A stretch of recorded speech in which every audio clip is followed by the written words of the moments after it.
a fana ka partager o tɛ foyi kɛ i b'i tɛgɛ digi a sɛbɛnnen don ko partager yɔrɔ i b'i tɛgɛ digi ko 2 3 4 tankɛ wa n'i ye filakanw da i bɛ baraji de sɔrɔ o fana de ni tɔw ta danfara ye parce que an bɛ taa kunnafoni mun ɲini a bɛ maa kalan baraji b'a la wa kunnafoni hakikaw don donc n'i y'a partager ko kelen kɛ i bɛ baraji kelen sɔrɔ wa ni ala y'i ka kalifa minɛ na waati min na i bɛ taa alijinɛ kɔnɔ i taa a baraji kuma donc merci beaucoup vraiment an bɛ segin hali bi k'a fɔ a ka dɔ fara partager kan sujet 2 minnu b'an bolo fait divers don an bɛna walawala aw ye sisan todunka ɲuman na o fana ye jumɛn ye Mayimuna Hayidara maliyɛnw novembre kalo tɛmɛnen san 2021 Mayimuna Hayidara an ka Mali tɔgɔtigi don entrepreneur don a dɔnnen don Mali kɔnɔ a dɔn bɛ Afrique kɔnɔ Ivoire jamana k'a dɔn bɛ sabula a furucɛ o de tun ye sa belebeleba ye nka tɔgɔ yɛrɛ de Watawo tɛ Watawo Isaka Watawo Watara de wele Watawo di Watawo sa belebeleba donc ala y'a ka kalifa minɛ a la ale dɔnnen don Côte d'Ivoire ka sababu kɛ sɔrɔdasi tun don finitigi tun don a baara tun ye lakanani ye ka ɲɛsin Ivoire jamana ma a tun ye anw balimamuso ta Sunani Farda la ala y'a ka kalifa minɛ a la o Mayimuna Hayidara kelen don maliyɛnw Mayimuna Hayidara n bɛ segin a kan n ko a bi novembre kalo anw ye kunnafoniw sɔrɔ an wulila an n'an ka caméra ka taa ɲɛɲini an dara f'a ka so n ka y'a mɛn k'a fɔ ko maa dɔw bɛ ka kuma dɔw fɔ ko i tɔgɔ de b'u da kɔnɔ réseaux sociaux kan u kɛ bɛ k'a ka ja bila réseau kan u bɛ musow wele ka f'u ye nka Mayimuna de photo b'a kan a bɛ musow de wele k'a fɔ a bɛ tan u bɛ ɲɔgɔn sɔrɔ yɔrɔ dɔ la nka muso ninnu nana ye k'a fɔ Mayimuna yɛrɛ tɛ ko tari Mayimuna yɛrɛ de don walima yɛrɛ tɛ nka olu bɛ maa wɛrɛ den mun de Mayimuna ye a kuma nana caya a waati Mayimuna yɛrɛ a y'a yamaruya tigɛ k'a fɔ ko baasi t'a la ni anw nana sun kɔrɔ k'an bɛna ɲininka ko ka d'ale k'o de ka d'ale kunnafoni a ye mun fɔ n'a ti kɛ baasi ye technicien ma n'an bɛ se k'o kumakanw lamɛn parce que a ye kumakan minnu fɔ a waati an b'olu de lamɛn fɔlɔ c'est important a y'a partager yɛn bi ta ye fait divers minnu c'est très important donc an taara Mayimuna fɛ a ye kumakan minnu fɔ an bɛn'o lamɛn n'an tilala kojugu kɛlɛbaa fana ye wulikajɔ sabati anw fana ye wulikajɔ minnu sabati Mayimuna Hayidara ka kow la mun fɔra ani baara minnu sabatira 14e arrondissement cɛdenw fɛ AC 2000 kɔnɔ an da bɛna s'o ma aw ni an ka jɛ an ka Mayimuna k'o lamɛn novembre kalo 2021 an taara a ka so ka ɲininka kuma ninnu na an k'u lamɛn ɲɔgɔn fɛ fɔlɔ. O fana pirate bon bref u bɛ message ci musomanin dɔw ma k'a kɛ comme si n ye proxénète de ye n bɛ cɛw ni musow présenté o dun tɛ n ka baara ye bon u bɔr'o la u tilala kɛ comme si n ye association de créé association bɛ mɔgɔw don baara la u bɛ wari minɛ dɔw bolo bon nin bɛɛ mɔgɔw de bɛ n ye dugu kɔnɔ u b'a fɔ n ye mɔgɔw de b'a f'i ye mɔgɔw de b'a fɔ n ye ni n taara yɔrɔ dɔw la mɔgɔ dɔw bɛ n ye Mayi i y'an wele ko i b'a mun ni tigi yira ɲɔgɔn na an taara a kɛra tan kumaw cayara ne b'a f'u ɲɛna ne tɛ ni mɔgɔ min y'a wele k'ale de ye Mayi a ka nɔgɔn a ye appel vidéo kɛ et puis a ɲini an n'a tigi ka ɲɔgɔn a bɛ se k'aw yɛrɛ t'u bolo cogo di b'aw manipuler n ko et puis ne tɛ olu fɛn ninnu kɛ ne tɛ proxénète ye mais n tɛ mɔgɔ si ka vie contre la mais ne ka vie tɛ donc bref o don na jeudi soir n sigilen n'u fɛ yen alamisa tɛmɛnen n dɔnbaga dɔ bɛ yen o ye n wele ko k'a teri polisi dɔ bɛ yen k'o y'a wele k'u ye petini dɔ minɛ ko page o y'a ka téléphone f'u ye o y'a ye Facebook page min créelen b'a kunna ne tɔgɔ b'o la la DS Mayimuna Hayidara a bɛ ka message ci musomaninw ma bon ko o tigi ko ka n'a bila voilà ni ye Mayimuna Hayidara ka o vidéo kunkurunin ye mun kɛra novembre kalo kɔnɔ nka paraît-il que tɛgɛ de dara ma kofɔlen in kan an ye mun mɛn an b'a ɲini a ka dɔ fara partageli kan kojugu kɛlɛba an b'a to ale bolo ale ye kunnafoni minnu sɔrɔ yanni anw fana da ka se an taw ma an bɛn'o fɔ ye sisan Mayimuna Hayidara kelen don Sidiki Jabate bɛ mun tɔgɔ fɔta ko Mayimuna Hayidara o kelen don o tɛ wa voilà tɛmɛni kɔrɔ fɔ ye i ye koɲɛɲini jumɛn k'a kɔnɔ ayiwa Mayi don ne tɛ Mayi dɔn tiɲɛ yɛrɛ la mais an ka ɲinini taara bɔ a kan min minɛna Cɔrɔnɔ i ye min ka kuma fɔ sisan cɛ don dɔ minɛna 14e arrondissement na ɲagila nin wagati nin na a bɛ 14e arrondissement bolo n ye kunnafoni laban min sɔrɔ n'o ye fɛn jɛlen ye a ka ca Ala fɛ sini ni Ala sɔnna a ma a bɛ taa jɔ procureur ɲɛkɔrɔ a bɛ commune Kati Touré fɛ yan attention AC 2000 ye o de commune Kati don voilà donc a kan ka taa jɔ o ɲɛkɔrɔ kunnafoni Cɔrɔnɔ anw tɛ kuma an kun fɛ anw ye kojugu kɛlɛbaw ye anw tɛ kojugu kɛlɛ ye anw bɛ taa kunnafoni ɲini cogo min na n'i bɔra a ɲini cogo kalama i n'a dɔn k'a fɔ ko anw ka kunnafoni jɛlenw don kɔrɔ voilà donc anw ye ɲinini kɛ ka taa bɔ a kan nin cɛ in a tun bɛ an balimamuso Mayi i yɛrɛ côté ten entrepreneur don a tun bɛ o de ka profil utiliser a profil in b'an bolo ɲakila an y'a di aw ma u ka profil nin yira fɔlɔ Thierno nin bɛɛ kɔfɛ muso dɔ bɛ a la o muso yɛrɛ ɲakila a y'a ka numéro di ne ma a ko k'a wele ko k'a wele o numéro de filɛ nin bolo Thierno ni i sɔnna ka ni muso wele ni muso in ka kuma sabula ko ka ɲi a kɛra maa min na a kɛra muso in yɛrɛ la i bɛ se k'a wele maintenant n t'a dɔn parce que Thierno an ka émission daminɛna retard la an ne kun k'a ma ko 19h ni 20h n t'a dɔn ni nin wagati na n'a tulo bɛ an na mais i bɛ se ka a wele an b'a wele million kelen proposera nin ye mais i kana a tigi tɔgɔ fɔ million kelen jɔn ye million kelen proposa ye cɛ in mais cɛ in kelen don ka Mayi de ka profil ta ka a yɛrɛ kɛ Mayi de ye ale bɛ jaabili kɛ Mayi de nɔ la sabula ale ka Mayi ka profil de bɛ ale bolo ani Mayi terimuso damadɔ a kelen bɛ k'olu bila a yɛrɛ ka fɛnw sanfɛ nin profil foyi sanfɛ donc a bɛ baara kɛ ni o de ye n'a ye muso min n'a ni o tora kuma la a b'a kɛ i b'a fɔ ale ye Mayimuna ye maintenant a b'a fɔ ko ale bɛna mɔgɔ dɔ ci salamu aleykum ne ba allo salamu aleykum an tɛ ka sɔrɔ téléphone na tɛmɛ ni kɔrɔfɔ ye voilà i bɛ tila k'a lajɛ parce que c'est très important nin bɛna kuma min fɔ sisan ne n'a kumana parce que ko kɛra ale la ale yɛrɛ sɔmina mais ale ma bin a ka jɔ kɔnɔ mais a ye proposition bɛɛ kɛ écrits ni fɛnw bɛɛ b'an bolo donc an tɛ kuma an kun fɛ nin cɛ nin a minɛna a bɛ 14e arrondissement bolo ɲakila u ye Mayi yɛrɛ wele an ye kunnafoni sɔrɔ cogoya min na ko a y'a yira Mayi la u ye Mayimuna Hayidara yɛrɛ wele ko ani Mayimuna Hayidara yɛrɛ ko a ma yala karisa e bɛ ne dɔn wa k'a ko ne tɛ e dɔn ko ne yɛrɛ ma deli k'i ye ni sisan tɛ i filɛ kuma na ne ye waati min na mais n y'i ye bɔlɔlɔ de sanfɛ sabula n b'a dɔn k'a fɔ i ye mɔgɔ dɔnnenba ye voilà donc n y'i ka profil ta ka baara kɛ ni a ye ne hakili la salamu aleykum ne ba tari baasi t'i la kɔni nin waati in na i bɛ ouverture média kan an bɛ Mayimuna Hayidara ka affaire ko la kojugu kɛlɛba b'an kɛrɛfɛ ale de y'i ka nɛgɛjuru sira d'an ma ko sabula ko cɛ dɔ de bi a kɛmɛ ka page de créer Facebook kan ka Mayimuna Hayidara photo k'a kan a b'a fɔ musow ye ka kuma dumanw f'u ye an'u bɛ ɲɔgɔn ye k'a b'a yɛrɛ mago ɲɛ musow la ka tunu a bɛ dɔw ka nafolo minɛ walima a fɔ cogo ma ɲɛ de a t'a fɔ bɛ nafolo de proposer a bɛ nafolo propose ye voilà a b'a tulonkɛ dɔw la dɔw de a t'olu sɔrɔ nka a b'u ka wariw sɔrɔ o tɛ ayi a t'u ka wari yɛrɛ sɔrɔ ale de bɛ wari proposer parce que ale bɛ wari proposer ale kɔni ale bɛ jɛɲɔgɔnya wale in de ɲini dɔrɔn musow fɛ ale b'u nata de dayɛlɛ ale b'u nata yɛrɛ dayɛlɛ donc ko minnu a ka d'olu ye olu ni Mayimuna ka ɲɔgɔn ye a bɛ n'olu kɔnɔ ko Mayimuna yɛrɛ de don ne ba sisan an y'a mɛn ko in kɛra la nka an t'i tɔgɔ fɔ an t'i jamu fɔ i ka yamaruya kɔnɔ a kɛra cogo o cogo i da don a bɛɛ la i k'a fɔ bon n bɛ foli di lamɛnbaga bɛɛ lajɛlen ma ne t'a sɔrɔ la min fɛ a ye demande ci ne ma sur Facebook ne ye demande accepté bon ne kɛlen kɔ ka demande accepté a ye sali ci ne ma sali cilen kɔfɛ a ye ne ɲininka ko ne bɛ mun kɛ n y'a fɔ a ye n bɛ min kɛ ko yala ko ne bɛ se ka taa ko ne bɛ se ka occuper mɔgɔ dɔ la ne ko ka occuper mɔgɔ la cogo di ko non ko cɛkɔrɔba dɔ b'ale bolo ko ne bɛ taa ko ne bɛ occuper la ne ko ka occuper a la n ko comme hôtesse ko non pas comme hôtesse ko n ka essayer ko o genre ka jɛɲɔgɔnya kɛ o fɛ quoi. a faamuyara hali ni kun y'u fɔ o kunna anw y'a faamu. awɔ donc ne fɛnɛ ko a ma. ɔ tɛmɛna yan fɔ. n ko ka taa jɛɲɔgɔnya kɛ o fɛ n ko hakili la ne ye kɛnɛma mɔgɔ ninnu de minnu bɛ jɔ kɛnɛma n ko ne to o mɔgɔ ye n ka kana na nin fɛn ɲɔgɔnna fɔ ne ma n ko d'ailleurs yɛrɛ n ko e bɛ ka kuma profil mun kɔfɛ n ko est ce que c'est sûr que ale yɛrɛ de don.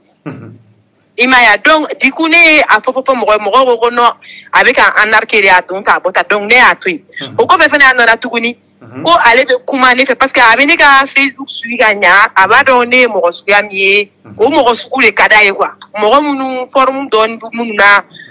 il m'a yala la Facebook en forme donne ni munu na quoi munu yi les gars donc aba ki o ma fasuwe voilà venez sur yere quoi donc aba ni ma fasuwe voilà ne mo suke donc ayo ko nunu ne takanya cinéma ko ni ne be se ga aller sur ACI 2000 là ko ne ni tokoro ba ni nyoro ye kale be numéro di mais numéro ya le de be ne wele parce que mo no ne a donc avec un anarchie ne fena essayer à pousser à la kuma donc ko ni ne be se ka aller sur ACI là ko ni war se be kadne ko tigi bo dinema ne fena ko war mu kadne wo tigi so go dinema ko ne ma ko ko atigi kon me se ka dinema ne ko problème tala ngo yame wo ko ne be joli fe ngo 1 million ko ok ko 1 million ko problème tala ko ne ga takale bari ne ko no ne te se ka tare moi a moitié ne ka compte Orange Money na ngo la ne bi soro ka taka imaya donc a ko ne ma ko ne ma dale la ne ko ngo dana ya ko te war ko la ni ba cinema ni ya cinema ngo ne be soro ka ta ako ka te wari ci ayi banga warci donc ne fena ko ngoni ti warci ngo problème tala nga kayno ko fe a insister ne fena ko ma ngo ibaro ngo ne be kan kila ko mina on est fleur war ko tele na fini ko tele na sanu ko tele na o tabarkala mi oro mina me se la former dia parce que me la fana sur mi sur la fana so donc ko tele na mu mene plan ko ina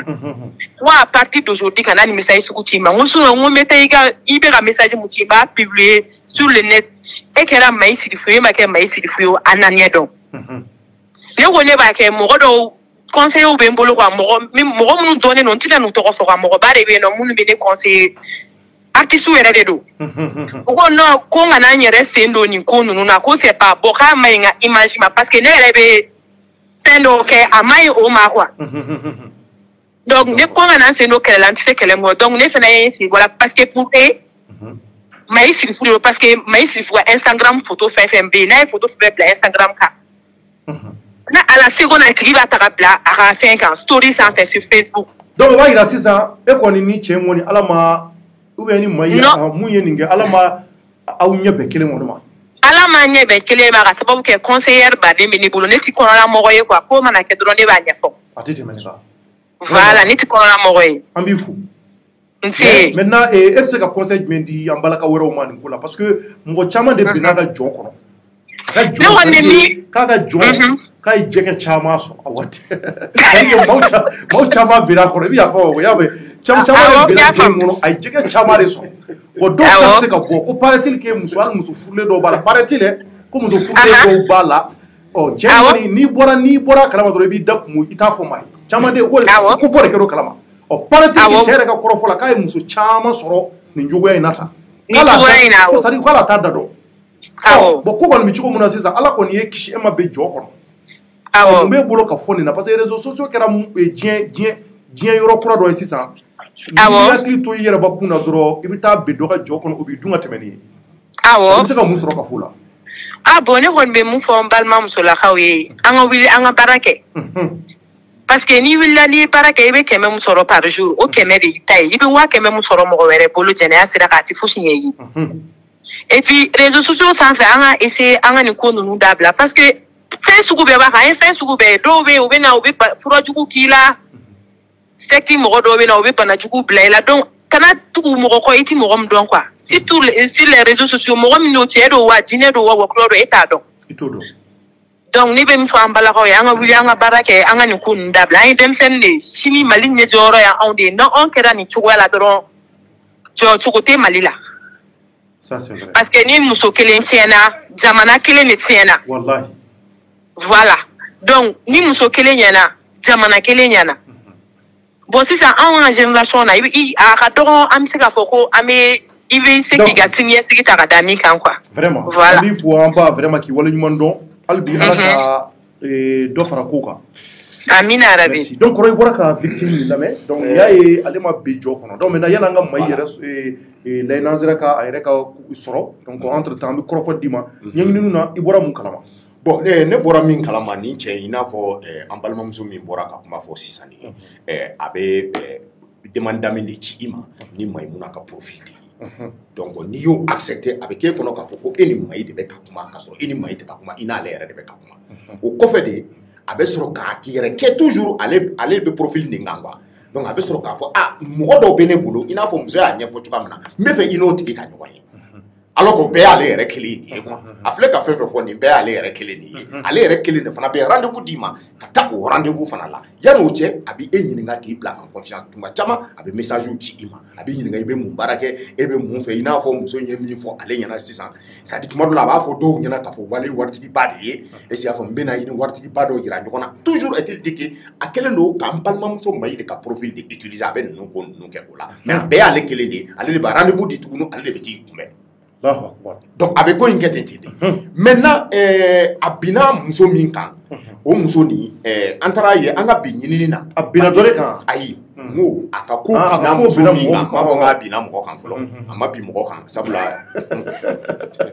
ye jɔ ayi ɲininkali dɔ de ta ɲɛma bɛ yan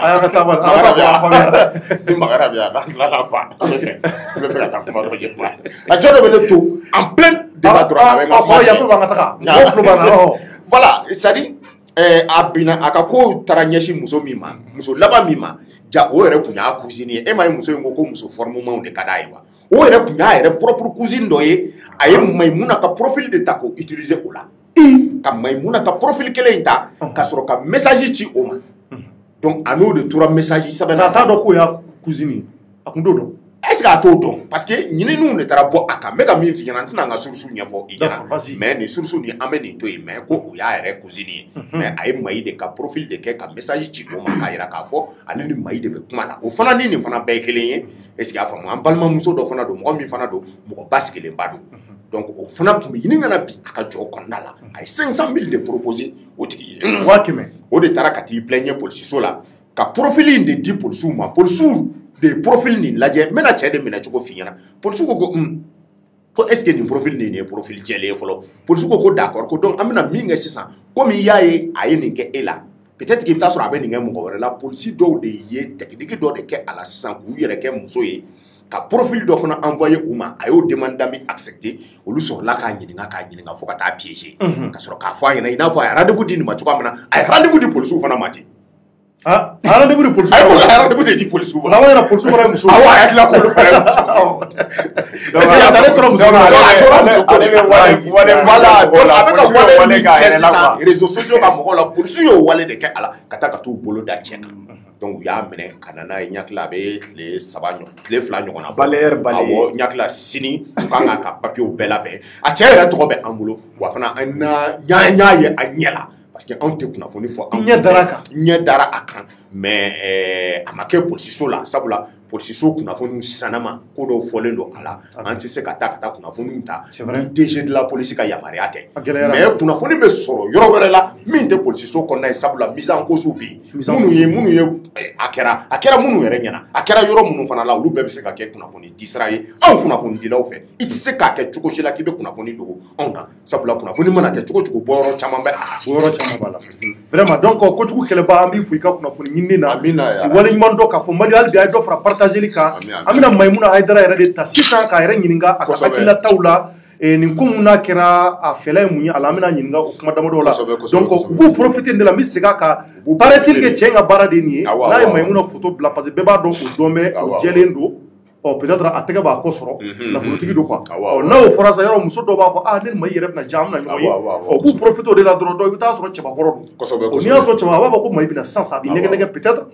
k'i nɛgɛ sisan a bɛna to o cogoya ninnu na sisan ko minnu b'a kunkolo la sa a bɛ to k'olu ɲami ɲɔgɔn na fo ka n'a kɛ sa a bɛ se ka bali ka tunun la ten i t'a ta yɔrɔ dɔn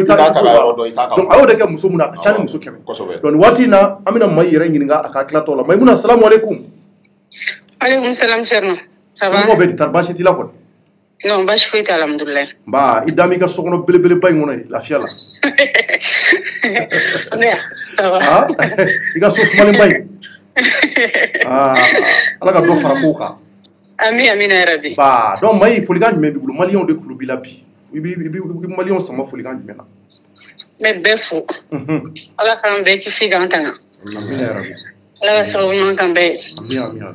Kalabanko ɲuman d'an ma. Amina yarabi. Bɛɛ maliyɛn den bɛɛ lajɛlen fo. Amina vraiment merci. Donc Mayi nin waati in na Sherifimuso an ye kunnafoniw sɔrɔ i hakili b'a la novembre kalo tɛmɛnen anw bɔra i ka so ka t'i ɲininka n ko muso dɔ mɔgɔw bɛ k'u plaigner k'a fɔ ko i ka page dɔ bɛ yen ko a bɛ k'u wele ka fɛn dɔw proposer u ye ni u b'a wele nanzarakan na ko proxénétisme donc an taara ɲininka i fɛla fɔ k'a fɔ ko tiɲɛ tɛ i ye plainte don a wagati donc an nana ye tuguni kunasini ko tɛgɛ dara dɔ kan an ka filitigiw fɛ an b'u fɔ waleɲuman dɔn ni o ye 14e arrondissement cɛdenw ye tari i fɛla ye mun ye nin ko in na mun b'i bolo a la ka fɔ bon i y'a fɔ cogo min a kɛra ten ne donc ne yɛrɛ bɔra kalama o cogoya kelen de la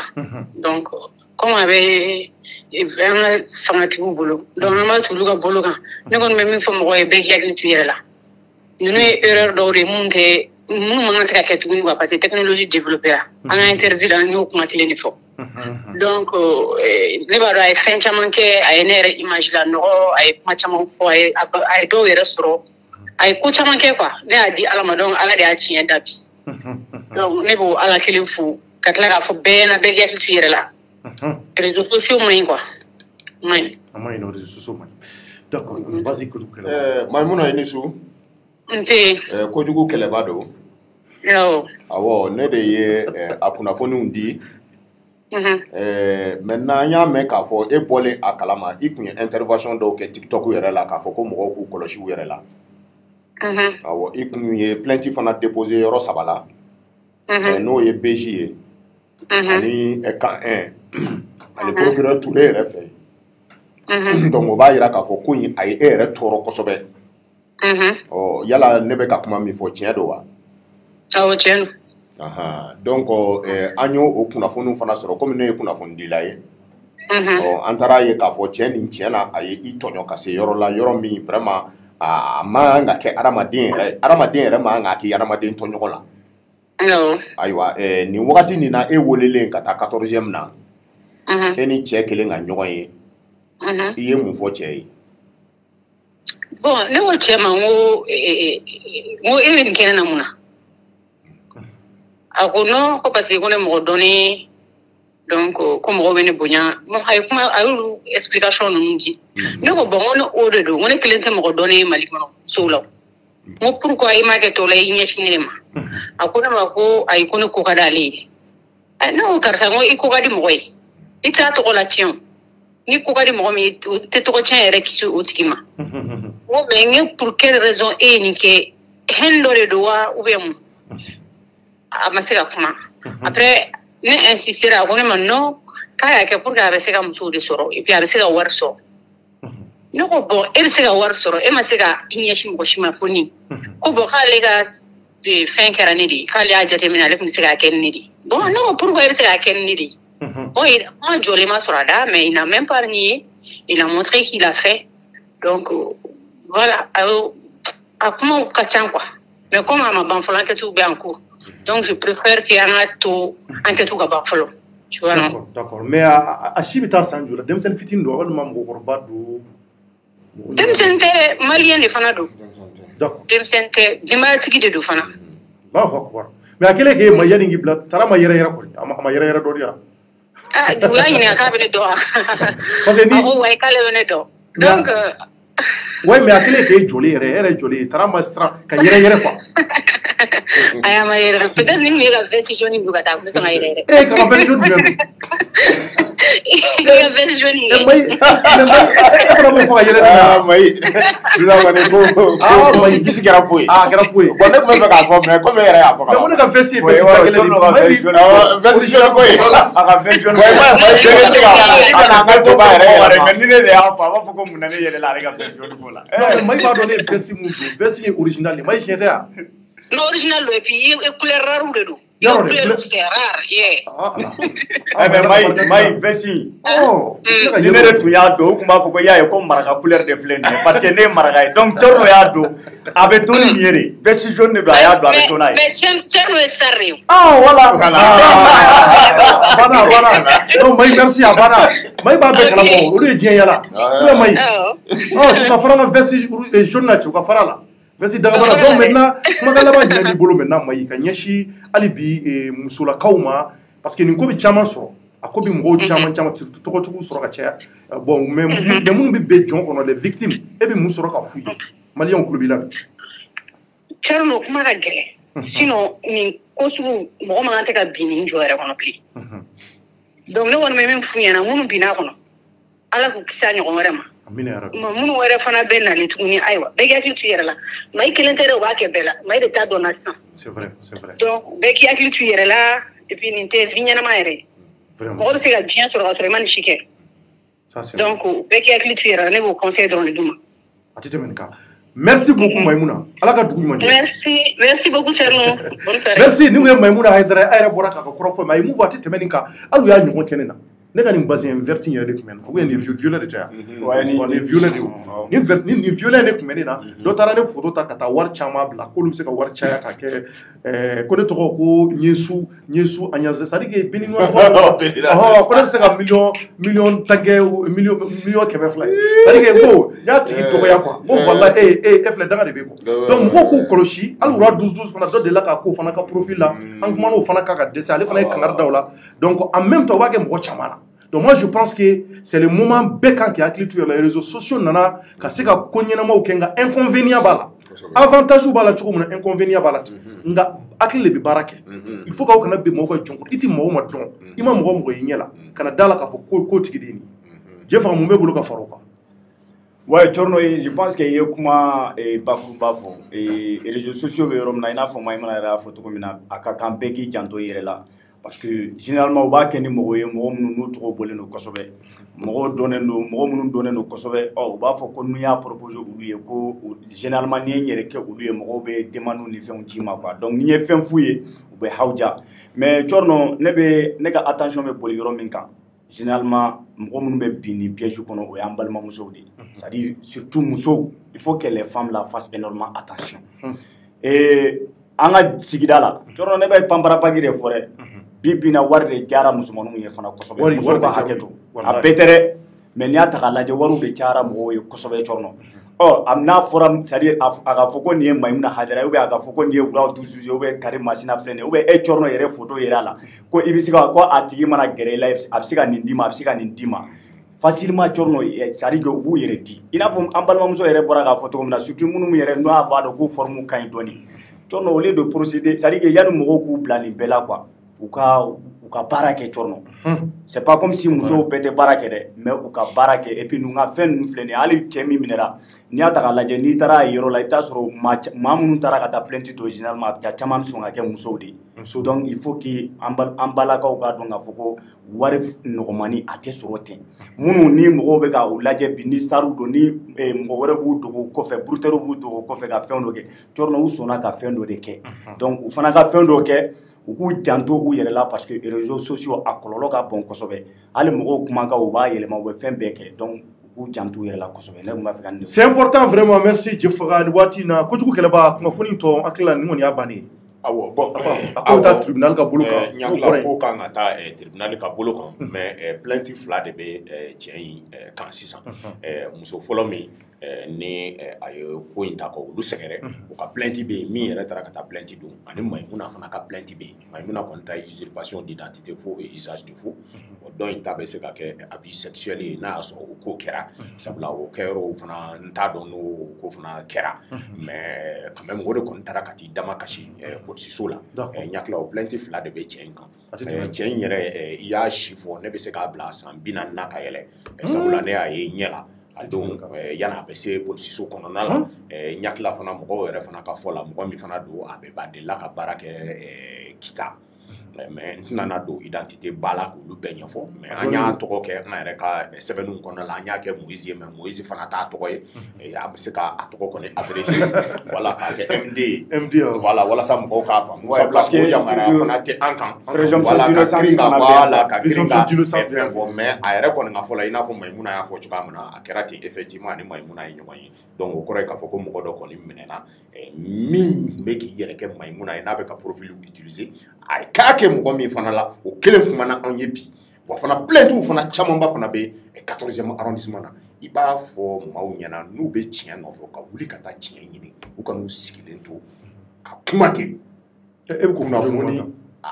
maa bɛɛ mɔgɔ n'a y'a sɔrɔ o bɛ fɛn dɔ mɛn ayi ma foyi mɛn mais maa o maa n'o bɛ kunnafoni di min ka di ne ye Thierno komi an b'a fɔ an ka groupe ladenw ye cogoya min na an b'u bilasira kunnafoni di cogo la kunnafoni kɛra yɔrɔ jumɛn jɔn de y'a kɛ yala seere bɛ a la wa donc i bɛ taa ka taa kunnafoni ɲini o kɔrɔ tɛ k'i ye min fɔ fana fɔ k'o fana ye tiɲɛ ye dɛ mais a ɲini yɔrɔ kɔni na n'o y'a sɔrɔ kunnafoni bɔra yen i bɛ se k'i bolo da a kan k'a fɔ ko a kɛra maa min ɲɛna o tigi ye nin fɔ ou bien a kɛra mɔgɔ min na o tigi ye nin fɔ a kɛra yɔrɔ min na o tigi ye nin fɔ a kɛra heure min fana la i b'o fana yɔrɔ dɔn n'o de ye tiɲɛ ye Cɔrɔnɔ ayiwa kala ayiwa n'o tɛ tiɲɛ ye fana ayiwa kala